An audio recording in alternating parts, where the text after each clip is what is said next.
es muy importante entenderlo en su dimensión geopolítica amplia y esto contribuye, las reflexiones en esta revista contribuyen a ello.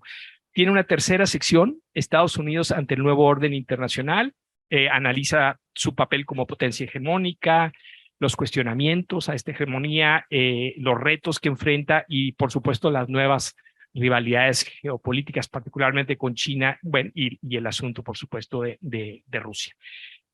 Nos acompañan para la presentación de este número de la revista Natalia Saltalamacchia, Sergio Silva y Jordi Bacaria Colum. En ese orden les voy a dar la palabra y voy a comentar su trayectoria, voy a hacer mencionar su semblanza conforme vayan ellos participando. En primer lugar, Natalia Saltalamacchia es licenciada en Relaciones Internacionales por el Instituto Tecnológico Autónomo de México, es maestra en Relaciones Internacionales por Johns Hopkins University y obtuvo su doctorado en Estudios Latinoamericanos por la Universidad Complutense de Madrid. Ella actualmente es jefa del Departamento Académico de Estudios Internacionales del ITAM. Se desempeñó como directora general del Instituto Matías Romero, de nuestro instituto, y fue una de las vicepresidentas de la Asociación Mexicana de Estudios Internacionales, la AMEI. Ha sido directora de la licenciatura en Relaciones Internacionales y del Centro de Estudios y Programas Interamericanos del ITAM. Le doy la palabra. Adelante.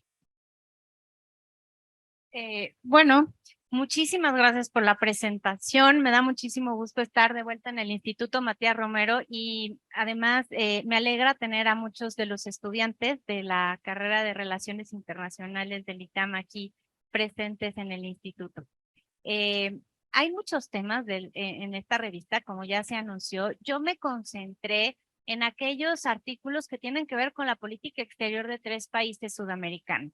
3 países muy importantes que son Colombia, Brasil y Argentina. Y bueno, ¿qué cosas podríamos señalar en común de qué está pasando con la proyección internacional de estos países?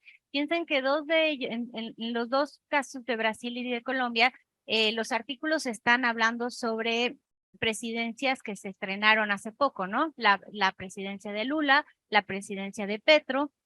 Y en el caso de Argentina, es más bien como la recapitulación hacia el final del gobierno de Alberto Fernández y el autor, que es uno de los mejores analistas argentinos de política exterior, Federico Merkel, hace una proyección sobre hacia dónde tendría que ir la diplomacia argentina.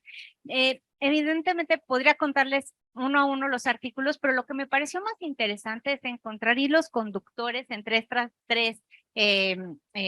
estas propuestas de análisis y lo que me parece que es muy claro es que en todos los casos dicen la agenda interna es tan complicada, es tan difícil los problemas que tienen que resolver los presidentes hacia adentro, que es complicado que tengan una política exterior muy activa. Si lo piensan, las economías de los 3 países, pero sobre todo la de Argentina, están realmente en un momento de mucha fragilidad pospandémica, pero además, pues cada quien tiene sus retos internos. Colombia tiene todavía el proceso de paz que concluir y las negociaciones con una guerrilla que todavía no se desmoviliza, que es el ELN. Y esa es una agenda importantísima que requiere mucha atención.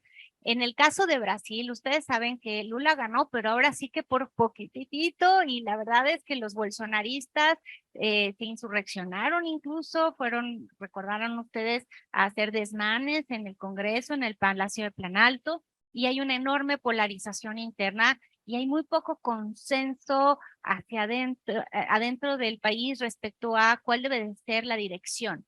Esto complica, ¿no?, la posición de Lula. Y finalmente, en el caso de Argentina, pues la inflación ya está rayando como en el 110%. O sea, es un país que siempre está en quiebra en general, pero en este momento pues está en una de estas vueltas en las cuales la economía realmente está pendiendo de un hilo. Todo esto para decir, la política exterior entonces, pues tiene que, o sea, la lógica dice que la política exterior esté más retraída. Y sin embargo, tanto Petro como Lula han ejercido un enorme protagonismo. Son presidentes que ustedes ven todo el tiempo en Twitter, ¿no? Son presidentes que están en las conversaciones sobre temas sobre todo los temas de la agenda en primera persona. Hacen diplomacia presidencial directa y están muy interesados en que esa parte les dé visibilidad. Por ejemplo, Petro utiliza el Twitter, no sé si lo han visto, de una manera que a veces uno se sorprende porque se pelea directamente con Bukele, ¿no? O expresa cuáles son sus posiciones sobre el gobierno de Perú de una manera que no parece ser que esté muy elaborada, ¿no? Sino que es como muy de estrategia directa. Entonces, bueno, son políticas exteriores que no tienen muchos cimientos internos, pero que parecen como vistosas por estas dos figuras que las están proyectando. Ahora, América Latina no puede tener en este momento una voz unificada en el escenario global. Esta es otra de las temáticas del número, porque a pesar de que tengamos la CELAC, que es la Comunidad de Estados de Latinoamérica y el Caribe, hay un artículo sobre esto en el número, pues la CELAC no ha sido un foro que en este momento pueda potenciar, digamos, verdaderas posiciones regionales en debates globales. Entonces, ¿qué pasa con América Latina en el mundo? ¿Participa en asuntos globales o no? Yo encontré en estos 3 artículos 2 hilos conductores, o sea, 2 temas, y con esto yo estaría como redondeando esta presentación. Uno es que América Latina sí tiene peso, o los países de América Latina tienen peso por lo que hace al cambio climático y la transición energética. Eso, por supuesto, tiene que ver con los recursos naturales que existen, ¿no? En este continente, y tiene que ver con que el Amazonas, ¿no? Es uno de los pulmones del planeta, y lo que pase en la cuenca del Amazonas es fundamental para entender el futuro del cambio climático.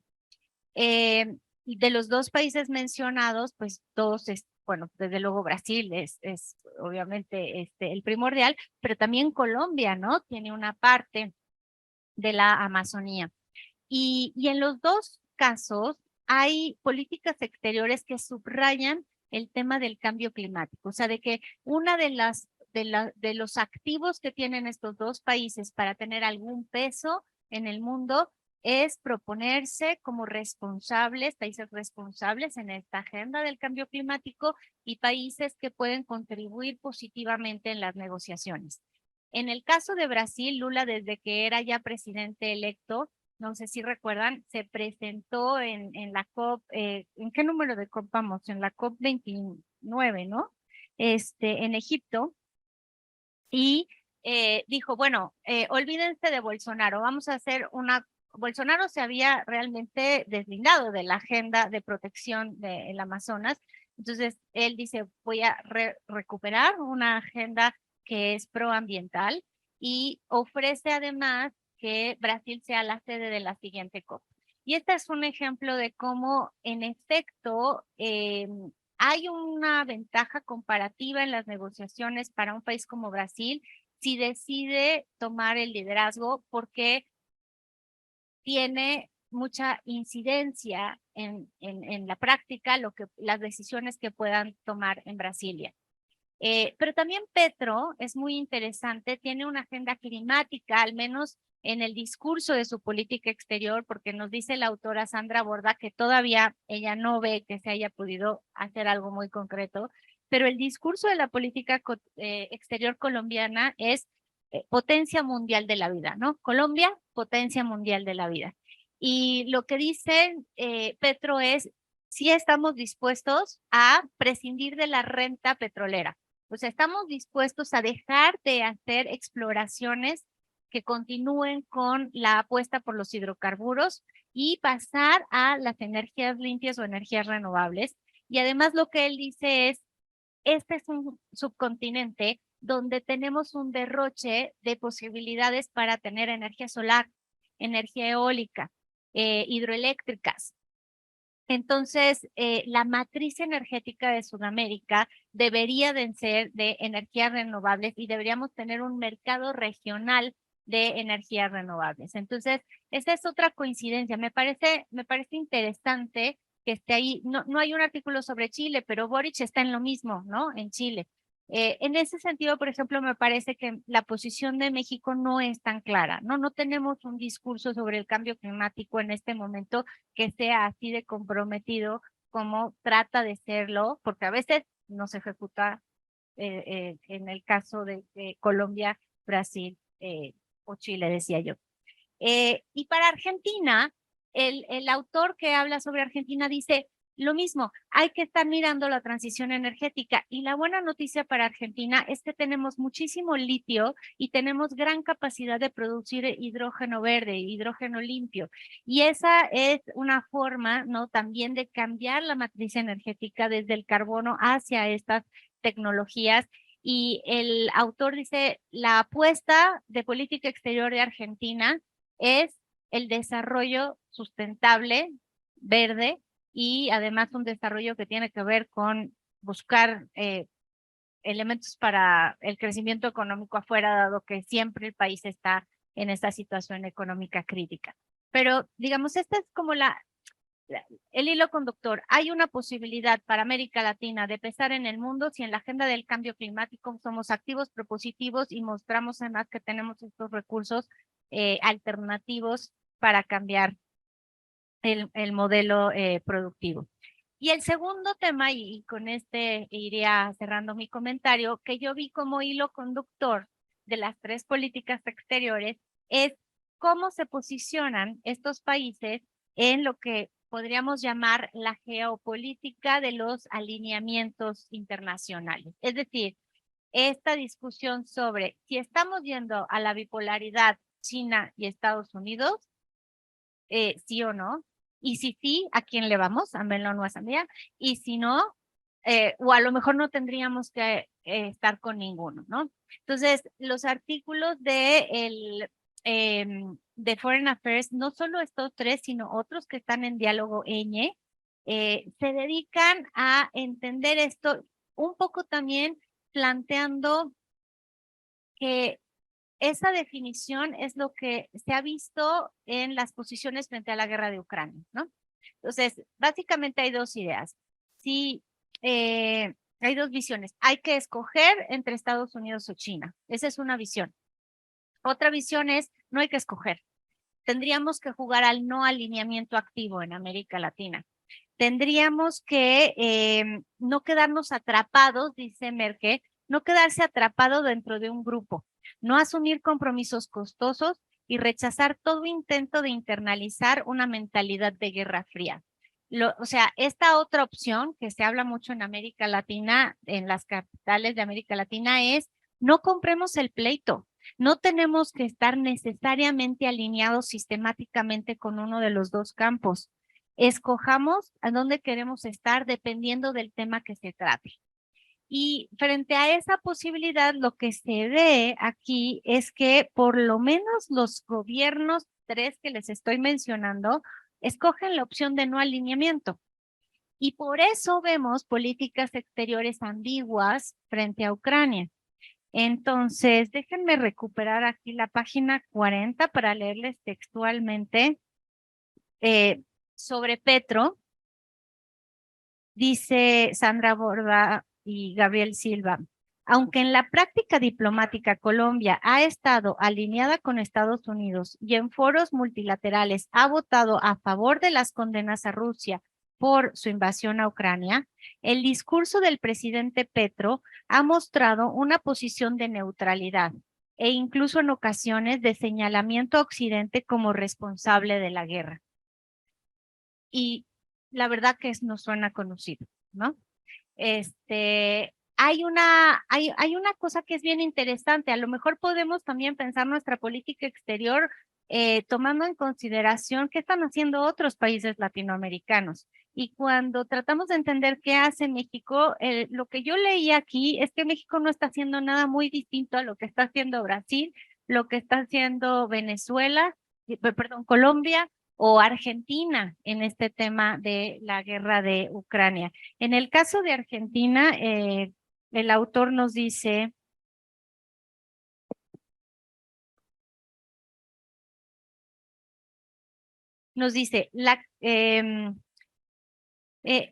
Argentina está en un grupo que se coloca al borde del conflicto en Ucrania.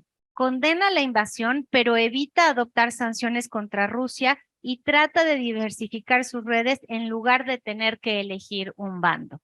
Y en el caso de Brasil, pues ya se ve que el presidente Lula está haciendo lo mismo, ¿no? Ofrece formar un grupo de mediación, pero a veces dice Zelensky tiene tanto la culpa como Vladimir Putin en una declaración que realmente fue muy polémica cuando la hizo. En fin, acá vemos esta factor en común en estas tres políticas exteriores que se estudian aquí y insistirles, la explicación sobre eso está en otra parte de la revista que es la sección Diálogo Ñ, donde hay dos autores, la verdad, muy importantes, Miliband y Stunkel, que explican por qué el sur global en general no se ha alineado decididamente en el tema de la guerra de Ucrania con Europa Occidental y con Estados Unidos. Entonces, pues esa clave de lectura más general también está ahí. Así que todo un poquito embona en este número, en esa dirección. Y bueno, pues nada, yo aquí me quedo. Muchísimas gracias por el espacio para poder comentar esta parte y les cedo la palabra.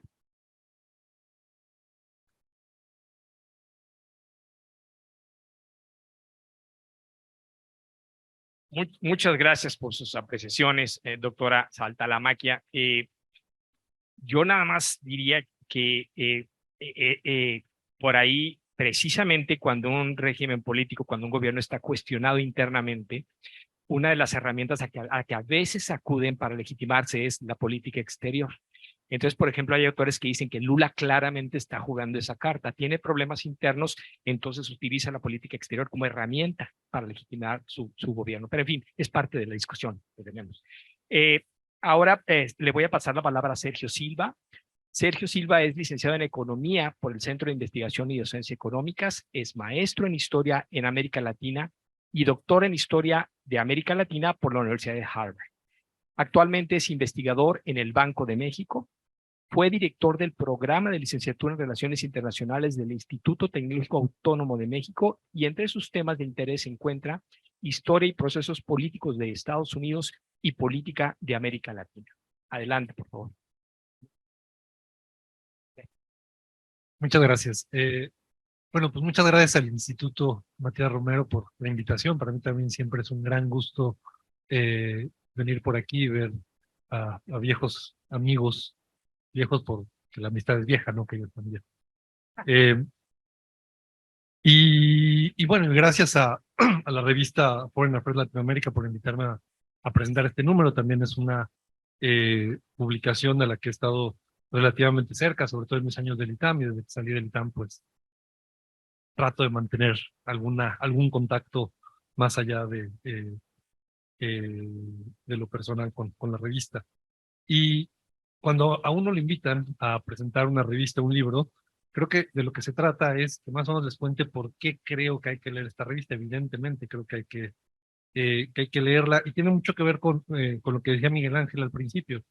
Yo creo que más que encontrar respuestas concretas a la multiplicidad de preguntas que nos podemos hacer sobre, en particular sobre América Latina, yo creo que lo que abre son una serie de discusiones que hay que tener. O sea, hay que sentarnos a discutir sin, digamos, sin ningún, sin dogmatismo, sin miedo a ideas novedosas, etcétera. Yo en particular quiero empezar hablando de los primeros 4 artículos de la revista que tratan este tema que viene en la portada sobre democracias inacabadas y autocracias electorales. Y la revista, creo que es muy interesante la discusión que plantea. Hay 4 artículos, uno sobre la situación política en Nicaragua, otro sobre las crisis que se llaman las crisis en las democracias inacabadas de Centroamérica, uno sobre Panamá en la encrucijada electoral, y otro que mi única crítica al artículo es el título, de Guatemala a Guateperú, ¿no? Que compara la situación política de Guatemala con la peruana, pero que hace una comparación, quiero decir, bastante interesante. En fin, primero lo que quiero hacer es un comentario muy general sobre lo que yo encuentro leyendo estas lecturas sobre preocupaciones legítimas, reales, evidentes, en el desarrollo de las democracias latinoamericanas. Y lo primero que tengo que decir es que me parece muy útil este número porque nos está hablando de procesos políticos en aquellos países a los que regularmente les ponemos menos atención en América Latina, ¿no? Yo casi les apuesto que entre el gremio de la gente que estudia América Latina, relaciones internacionales, todo el mundo sabe quién es Javier Milei, porque Argentina todo el mundo ponemos atención. Pero el proceso electoral en Panamá, pues ahí vamos a encontrar a muchos colegas, yo incluido, que la verdad es que no les seguimos la pista al proceso como merecería. Y creo que lo primero que hay que decir es precisamente que estas lecturas de estos artículos en particular nos permiten entender cuáles son las preocupaciones, los problemas, los escenarios en cada uno de estos países que están explicados en los artículos. Es muy difícil mantenerse actualizado sobre la realidad política de 20 países latinoamericanos y estos artículos nos ponen al día en varios de ellos, repito, regularmente a los que menos atención les ponemos. Lo segundo que diría sobre estos artículos, y aquí dejaría el caso de Nicaragua un poquito al lado, después hablamos de Nicaragua, es que lo que este recorrido por los sistemas políticos de varios países latinoamericanos nos deja ver es que al final todos estamos preocupados por lo mismo, ¿no? ¿Cuál es el futuro de la democracia? Evidentemente esa no es la preocupación de Nicaragua, por eso lo dejamos al final y ahorita hablamos del artículo sobre Nicaragua. Pero el punto es que el tema central, el leitmotiv que vamos a encontrar en la lectura de estos artículos es que hay una serie de retos muy importantes que está enfrentando la democracia latinoamericana, que, como regularmente digo cuando doy el curso de América Latina, no es que en todos los países es igual, pero podríamos hacer como una generalización y decir, aquí están estos temas. Pero después es muy importante, como siempre que estudiamos América Latina, entender las particularidades de cada país. Y si bien la preocupación es sobre la democracia, no es lo mismo la preocupación en Guatemala, que en Panamá, que en Costa Rica, etcétera. Pero lo interesante de estos artículos es que nos permite ver ese mosaico completo en esos países a los que, repito, no les ponemos demasiada atención. Y, digamos, hasta ahí creo que es la importancia de por qué hay que leer estos artículos, la aportación que hacen y lo importante que es la aportación que hace la revista Foreign Affairs Latinoamérica sobre este tema en este número en particular. Ahora, creo que abre una discusión y creo que lo que sigue es tener esa discusión. A mí me llama mucho la atención este asunto de estar preocupados por la democracia latinoamericana y probablemente el lado optimista, mi lado optimista, y ahorita les hablo desde el lado pesimista, me hace pensar que pues si estamos preocupados por las democracias latinoamericanas, en primer lugar es porque tenemos democracias latinoamericanas. Y si pensamos en América Latina, no en los últimos 10 años, sino en esta larga historia de 200 años, no estamos mal, digamos. Estamos preocupándonos por el futuro de la democracia y no porque qué vamos a hacer con los regímenes burocráticos autoritarios y con estas otras cosas de las que nos preocupábamos en América Latina en otras épocas. Entonces, otra vez, dejando, por ejemplo, a Nicaragua a un lado, ya hablaremos de eso, a mí me parece que lo primero que me brinca de esta importante, legítima preocupación sobre las democracias es que no nos tiene que ganar el pesimismo. Estamos preocupados por las democracias porque vivimos en una América Latina históricamente muy democrática. La democracia electoral puede tener sus limitaciones, en fin, podemos entrar a otra discusión.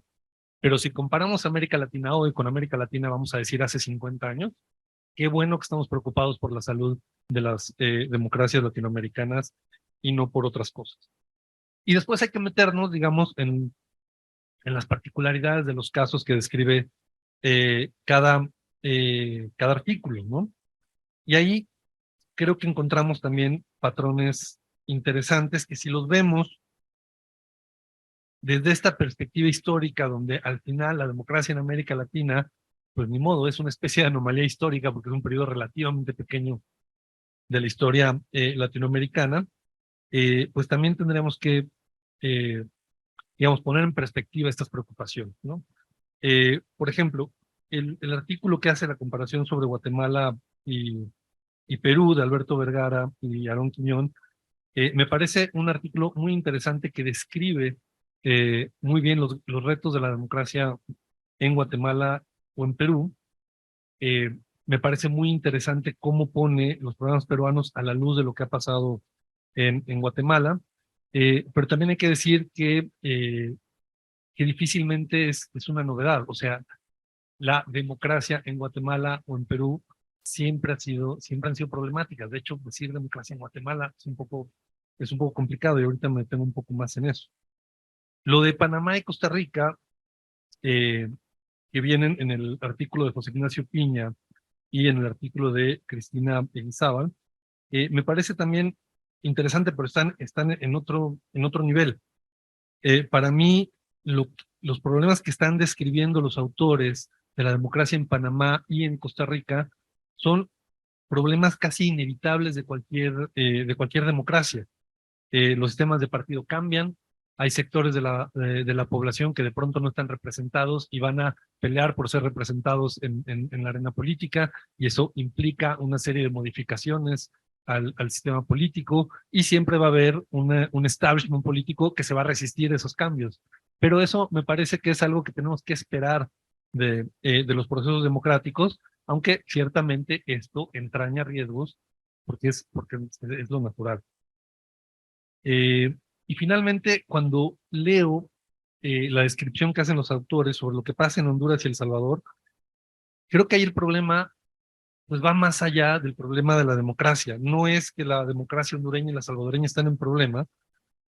A mí lo que lo que me hace pensar la lectura de estos artículos, o la reflexión que creo que nos deberían provocar es que lo que tenemos es un problema más profundo de debilidad estatal, crimen organizado, etcétera, y probablemente no hay democracia en el mundo que aguante los niveles de violencia, crimen organizado, etcétera, que se han enfrentado en El Salvador y en Honduras. Y ahí lo que tenemos es, pues, como dos caminos, ¿no? Tenemos dos países con un enorme problema de inseguridad, con un enorme problema de violencia, y pues un país sigue un camino autoritario, como es El Salvador, con violaciones a derechos humanos, etcétera.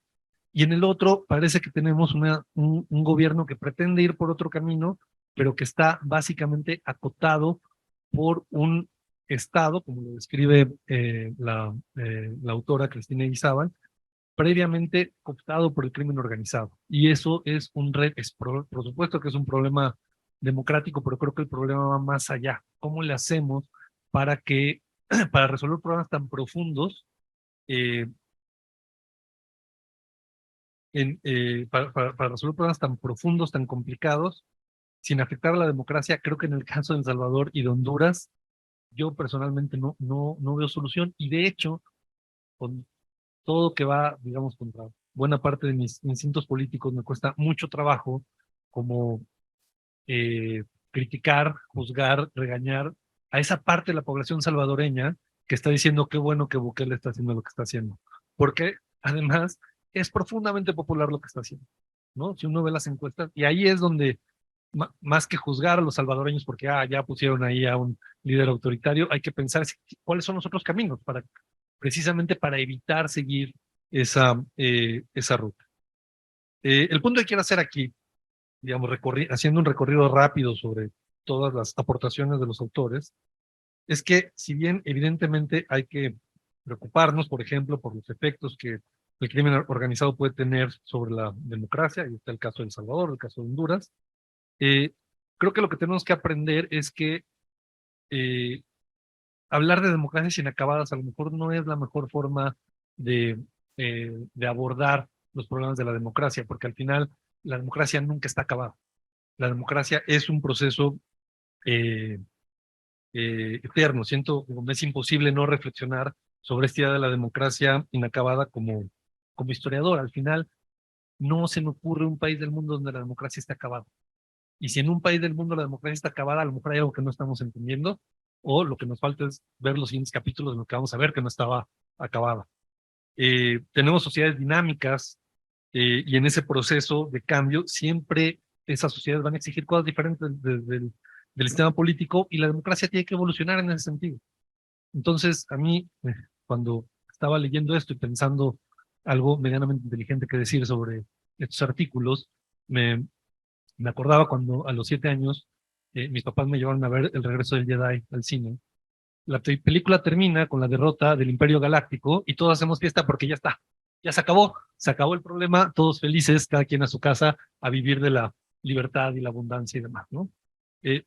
Desgraciadamente el mundo real no funciona así. El día que derrumbamos un gobierno autoritario, lo que sigue es una construcción que nunca va a terminar de un régimen democrático y en el camino va a haber riesgos, o sea, esos riesgos son parte del mismo proceso democrático. Entonces, por ejemplo, lo que yo percibo del caso panameño y del costarricense es la demanda de representación de sectores que los partidos tradicionales ya no representaban. Y eso abre nuevas opciones políticas. Por supuesto, genera resistencias entre quienes siempre han ocupado la arena política. No hay establishment político que no se vaya a resistir ese cambio. Pero si realmente queremos vivir en democracia, pues nos tenemos que acostumbrar a esas fricciones. Es normal. Van a llegar nuevos jugadores, se van a ir nuevos, va a haber nuevos discursos, va a haber discursos que nos gusten, va a haber discursos que no nos gusten, y ni modo. O sea, con eso hay que vivir. Más profundo, en términos del futuro de la democracia, creo que es el problema descrito en Guatemala y en Perú. Aquí pareciera que lo que hay es una carencia de un tejido básico que requiere la democracia. Efectivamente, aunque a veces, y todos lo hemos hecho y todos estamos tentados a hacerlo, ponemos todos los defectos del sistema político, particular de la democracia, en los partidos y en los políticos. Al día de hoy no hemos inventado una democracia sin partidos y sin políticos. Y lo que pareciera faltar en Guatemala y en Perú es una clase política que haga ese trabajo. En el caso de Guatemala, lo que yo diría, lo que yo apuntaría es que aquí no hay una democracia en peligro, sino una democracia por construirse. Y ahí yo en lo personal, pues la tengo fe al presidente electo Arévalo, ya veremos cómo le va, porque desde este momento como presidente electo está enfrentado a un montón de instancias de poder en Guatemala que de hecho no lo quieren dejar llegar a la toma de posesión. En el caso de Perú, aquí no sé, durante mucho tiempo, cuando se hablaba de Perú, decíamos, qué país tan raro. Porque tiene una democracia rara porque no tiene partidos, no tiene políticos, pero funciona. Casi como, quién sabe cómo funciona, pero tratemos de no moverlo. Creo que lo que está pasando es lo que pues, más bien teníamos que esperar, que una democracia sin partidos y sin políticos eventualmente deja de funcionar. Y a mí me parece que eso es lo que está descrito, no con esas palabras, pero es lo que está descrito en el artículo, ¿no? Lo que teníamos que esperar hace tiempo es que eventualmente esta democracia sin partidos, sin políticos, pues dejara de funcionar y es lo que estamos viendo, es lo que estamos viendo. El otro artículo es sobre Nicaragua. Ahí evidentemente la discusión no es sobre la democracia, ahí la discusión es bien simple. Aquí lo que tenemos es un régimen autoritario perfectamente establecido. Y no es nada más un adjetivo gratuito, ¿no? Estamos hablando, probablemente la discusión es de qué tamaño y qué tan sólido es ese régimen autoritario en Nicaragua, pero aquí, digamos, cuando hablemos de autoritarismo, hablemos, como lo hace el autor, explicando a qué nos referimos cuando decimos autoritarismo, ¿no? Porque también es un adjetivo que tiramos muy fácil por toda América Latina, ¿no? Ah, el autoritarismo fulano, el autoritarismo sultano. Bueno, cuando hablemos del autoritarismo de otros presidentes latinoamericanos, pues nomás acuérdense que de este régimen autoritario que estamos hablando, es un régimen que ha cerrado 56 medios de comunicación, ha ido, los ha clausurado. Es un régimen que ha perseguido autoridades académicas, religiosas, que le confisca los pasaportes a los opositores, que ha prohibido libros y que ha prohibido las reuniones públicas, incluso las reuniones religiosas, donde hay 3.000 organizaciones sociales que han desaparecido, que han sido borradas del mapa por ese autoritarismo, donde a los disidentes les han confiscado su propiedad, y donde se le ha retirado la ciudadanía a más de 300 nicaragüenses, en un país que no llega a los 7 millones de habitantes. Entonces, cuando piensen en 300 nicaragüenses a los que les han quitado la ciudadanía, no puedo imaginar un acto autoritario más profundo que ese. Piensen que es un país de 7 millones, si quisiéramos verlo algo de esa dimensión en México habría que multiplicarlo por 20, ¿no? Estaremos hablando de 6,000 mexicanos a los que les quitaran la ciudadanía.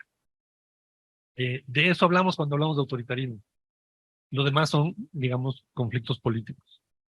Y finalmente, ya muy rápido, en el diálogo de la revista hay 3 artículos que creo que son fundamentales para entender el asunto de América Latina y Ucrania. ¿Dónde está América Latina con respecto a Ucrania? Ahí ya lo dijo la doctora Santalamaquia, el artículo de Miliband, el artículo de Spector son interesantes.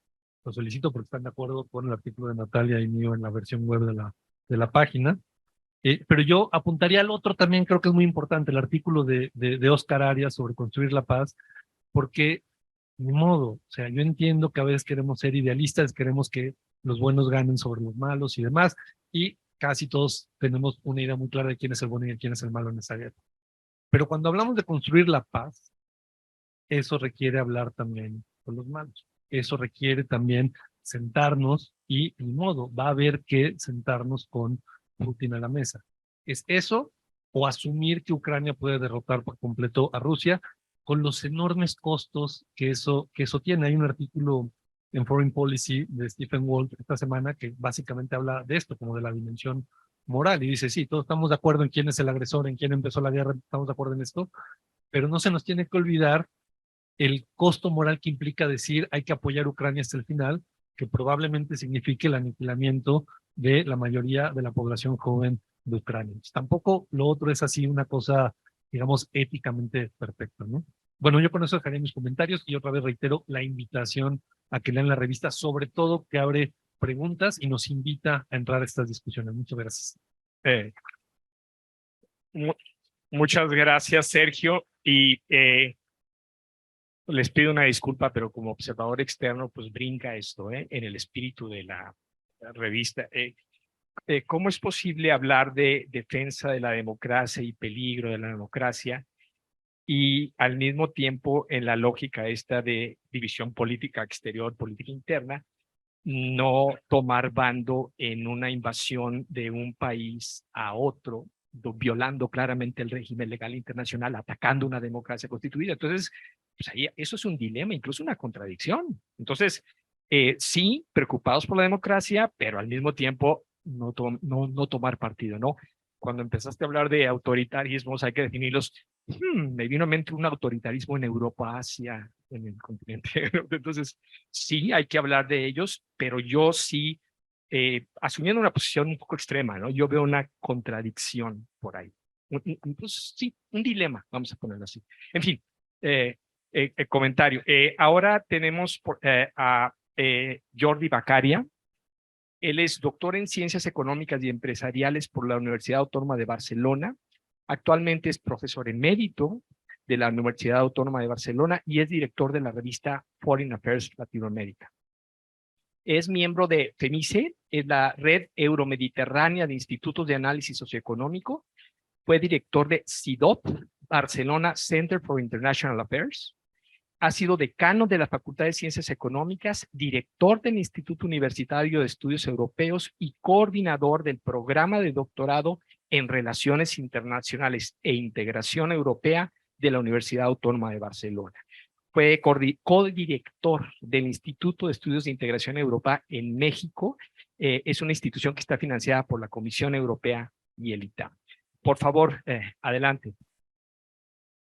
Sí, muchas gracias, Miguel Ángel, y también pues me toca agradecer como director de la revista al Instituto Matías Romero y al embajador al mercado, porque evidentemente nos permite esta oportunidad anualmente de estar aquí y presentar el último número de la revista. Yo no voy a, primero porque hay poco tiempo, yo creo que habrá preguntas. Los ponentes Natalia Santalamaquia y Sergio Silva ya han expresado muy bien y analizado el contenido de la revista, y por tanto poco puedo añadir a esto.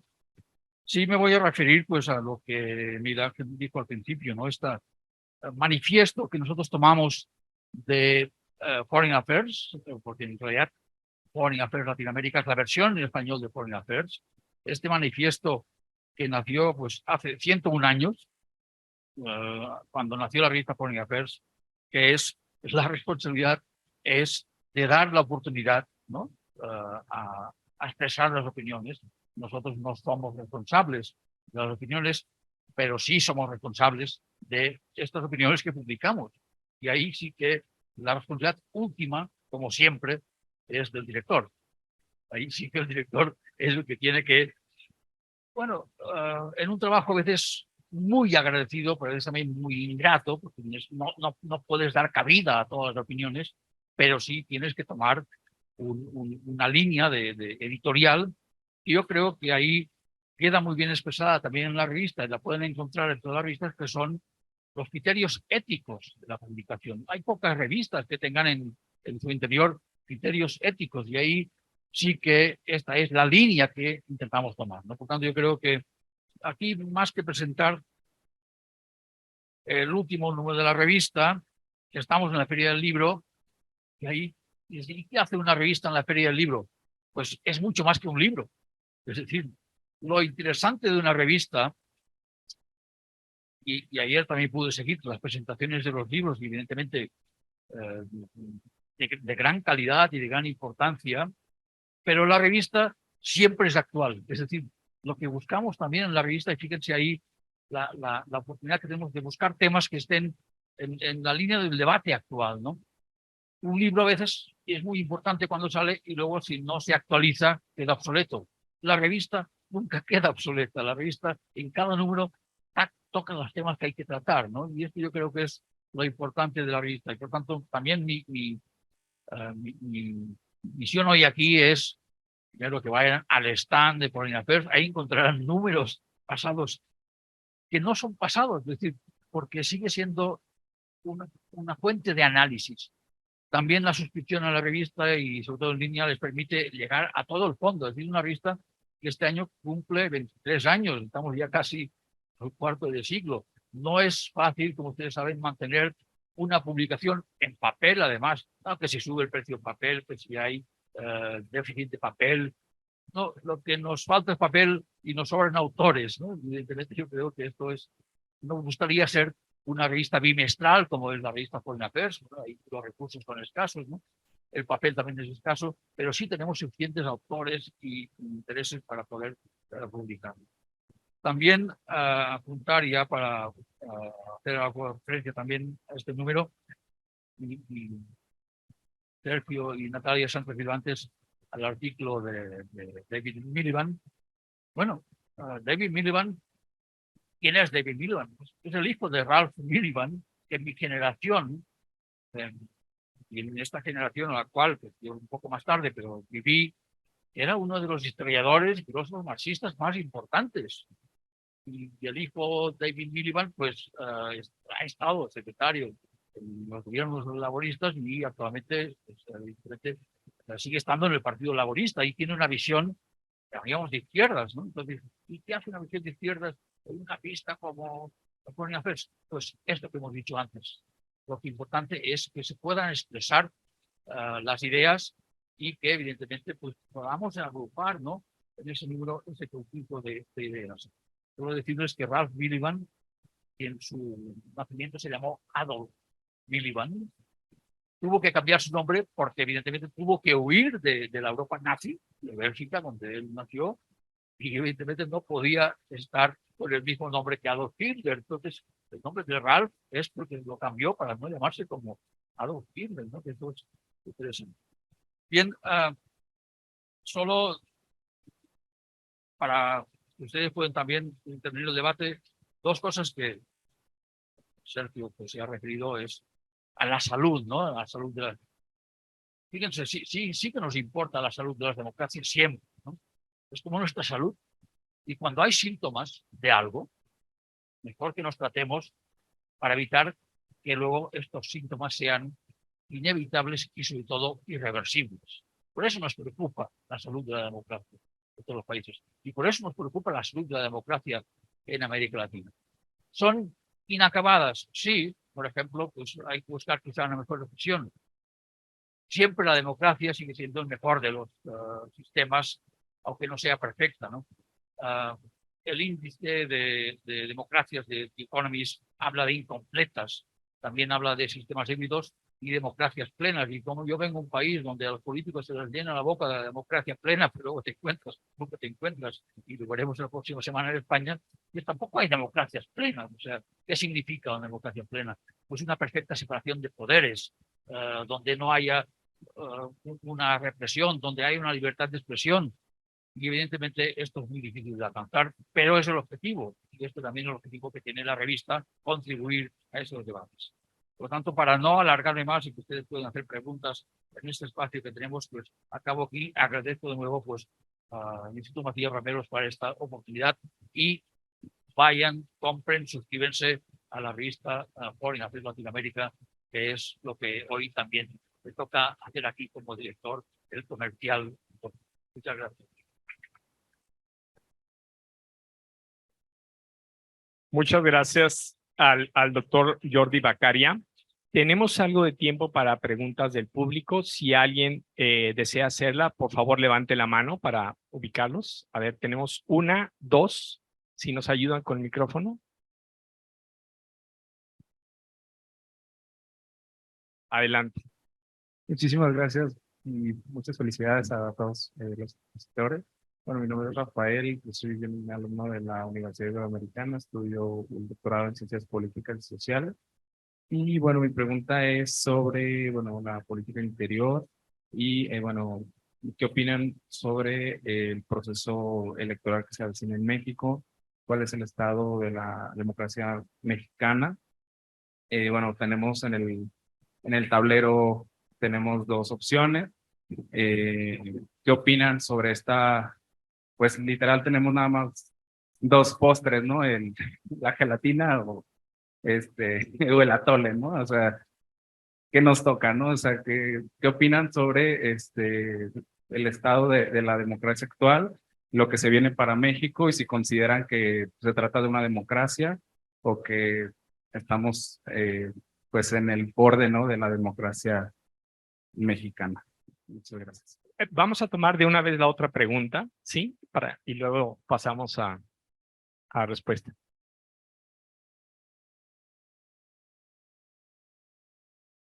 Gracias. Buenas tardes a todos. Enrique Plata, licenciado en Derecho por la Universidad Iberoamericana. Mi pregunta va dirigida al doctor Sergio Silva, retomando el tema del autoritarismo. ¿Considera usted que el gobierno actual mexicano es o no autoritario y por qué? Gracias. A ver, mejor si tomamos la tercera acá, por favor. Tenemos otra acá de temas internacionales. Hola, mi nombre es Nadia, estudio en el ITAM. Y bueno, o sea, más que una pregunta, como que me hizo un poco de ruido, algo que mencionó, que era como la parte de, o sea, que genuinamente significa que nos preocupemos por la democracia. Creo que justamente entendí como el mensaje principal es al momento de preocuparnos, aunque se arma el debate, pero creo que lo que usted mencionó me hizo un poco de ruido porque justamente aclaramos que durante mucho tiempo no se tomó dentro del debate a muchas democracias en la vida latinoamericana. Entonces quisiera como explorar más el tema de cuál es el impacto realmente de la dirección que tiene el debate. O sea, como por ejemplo el haber ignorado como, o más que, no sé si ignorado, simplemente decir como Perú tiene una democracia pues que está ahí, que no tiene partido, y es curiosa, pero al final del día tuvo como cierto impacto, ¿no? O sea, a veces estamos viendo lo que las consecuencias que tuvo como, no sé si realmente sea el que lo ignoráramos o que simplemente no estuviera dentro del debate. Y sí, no, gracias. A ver, vamos a responder esta ronda de preguntas. Adelante, quien quiera tomar la palabra, por favor.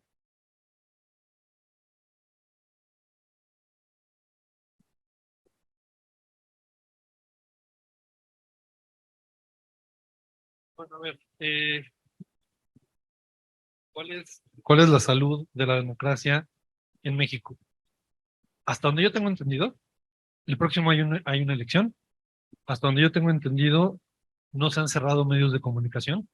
Hasta donde yo tengo entendido, no hay libros prohibidos o reuniones públicas prohibidas o, en fin, o sea, hasta donde yo tengo entendido, no le han retirado a la ciudadanía a ningún opositor en México. En fin, creo que hay una democracia funcional, con elecciones, y donde lo que hay es un bando, un polo, pues que es más popular que el otro, hasta donde las encuestas nos dicen. Las encuestas son una fotografía, dentro de un año vamos a ver cómo está esa correlación. ¿Hay que preocuparnos por la democracia mexicana? Sí, pero por todas las democracias. Yo no creo que haya una democracia en el mundo hoy de la que no nos debamos preocupar. Ya habló Jordi de lo que está pasando en España, hay que pensar en Estados Unidos, hay que pensar. Cuando yo digo que hay que preocuparnos por la democracia, lo que digo es, no esperemos que un día termine ese trabajo. O sea, nos tenemos que preocupar todo el tiempo.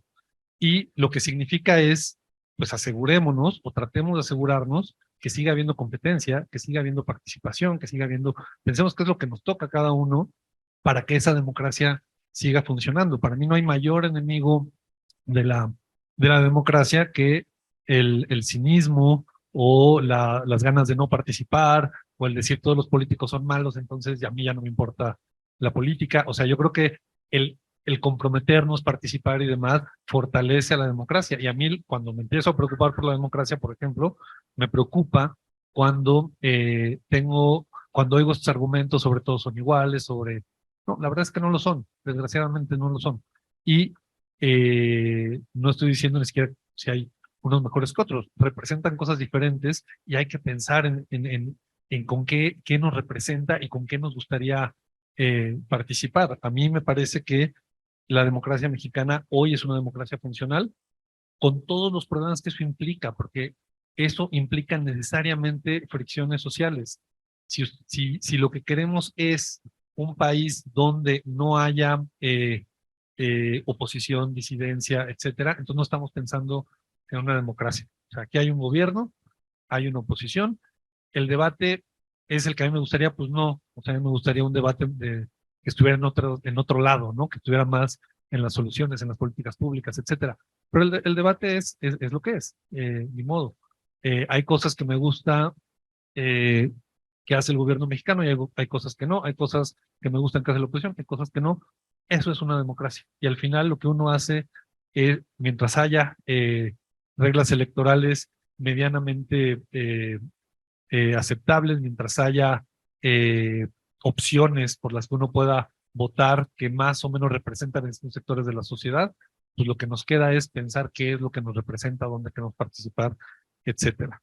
Pero sí creo que hay una distancia importante entre un régimen autoritario, porque ahí está Nicaragua, o sea, hay que voltear a ver, si quieren saber cómo es un régimen autoritario, volteen a ver a Nicaragua, ese es un régimen autoritario. Hay que preocuparnos por la democracia porque no queremos nunca terminar ahí. Pero si la pregunta es si ahorita estamos ahí, la respuesta es definitivamente no. No me parece que estemos ahí. Y aprovecho muy rápido porque me encantó la discusión que plantea Miguel Ángel. Yo creo que, a ver, hay una tensión, sin la menor duda. Pero creo también que los artículos dejan muy claro que no hay una indefinición de los países latinoamericanos, ¿no? Brasil, Chile sobre todo, pero también Brasil, México, Colombia, lo han dicho con todas sus palabras en Naciones Unidas, esta es una invasión ilegítima, ¿no? Y no hay región del mundo donde se haya discutido cancelar el derecho de conquista más temprano que en América Latina, lo empezamos a discutir en el siglo XIX, ¿no? A decir, a ver, en América Latina el derecho de conquista no es aceptable. Con Estados Unidos sentado en la mesa y Estados Unidos además se abstuvo en esa discusión en 1890. Entonces, no, se dice. Después la otro, que lo explican muy bien estos artículos, y que creo que es lo que argumentamos Natalia y yo en nuestro artículo, es que el siguiente paso, que es como el alineamiento total de América Latina a lo que quisiera Estados Unidos y Europa que fuera nuestra postura en la guerra, ahí pasa por otros factores. Y pasa por factores, como lo explican los autores, nosotros también lo señalamos, como el simple hecho de que nos cuesta trabajo pensar que esa defensa del liberalismo internacional es una defensa muy honesta, porque nosotros somos testigos de que Estados Unidos y Occidente han hecho con esas reglas que ahora quieren que se respeten lo que han querido durante mucho tiempo, y entonces entra la parte de escepticismo latinoamericano, decir, a ver, si eso está mal, pero eso no significa que nosotros nos vamos, digamos, de bruces con Occidente y con Estados Unidos. Además de que habría que ver también cómo para estos países justamente la política interna es importante cuando hacen política exterior. Y en todos estos países, para bien o para mal, ahí cada quien puede juzgar, el alineamiento bélico con las grandes potencias se ve mal. En México, en Brasil, en Chile, que es básicamente lo que está pidiendo, lo que pedía Macron desesperadamente hace un año, lo que están pidiendo otras potencias europeas, que nos sumemos al apoyo militar en Ucrania. Eso, para bien o para mal, no va a pasar, porque en general a los latinoamericanos no nos gusta involucrarnos. Podemos decir qué mal esa guerra, pero no es nuestro asunto, ¿no? Nosotros tenemos otros asuntos. Entonces sí creo que hay una tensión, pero me parece que no se resuelve, las tensiones no se resuelven, pero se explica cuando vemos con más detalle cuál ha sido la postura latinoamericana, que además ha sido regional, o sea, no ha sido de un país, no ha sido una ocurrencia de alguien, ha sido algo generalizado en la región.